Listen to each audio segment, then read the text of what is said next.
Hello అండి, మన పచ్చడి అయితే రెడీ అయిపోయింది కదా. అండ్ ఇందులో కొంచెం అయితే మేము పక్కకు తీసుకుంటున్నాం. మిగతాది అంతా పోపు వేయకుండా అయితే ఫ్రిడ్జ్లో ఇలా బాక్సుల్లో తీసి అయితే పెట్టేసుకుంటున్నాం. మొత్తం ఒకేసారి పోపు వేసుకుంటే కొంచెం టైం పట్టేసరికి ఆయిల్ స్మెల్ వచ్చేస్తుంది కదా.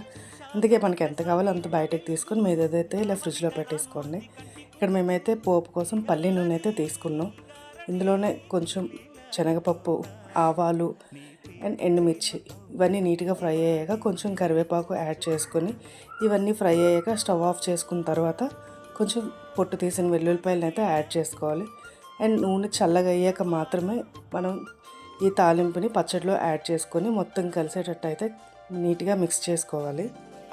ఆయిల్ని ఒకేసారి కాకుండా ఇలా కొంచెం కొంచెం యాడ్ చేసుకొని కలుపుకొని అయితే పచ్చడిని మొత్తం ఇలా కలుపుకోవాలి. అంతే అండి, మన టమాటో పచ్చడి అయితే రెడీ అయిపోయింది. మీకు నచ్చితే ఒకసారి ట్రై చేయండి. Thank you for watching. Subscribe for more.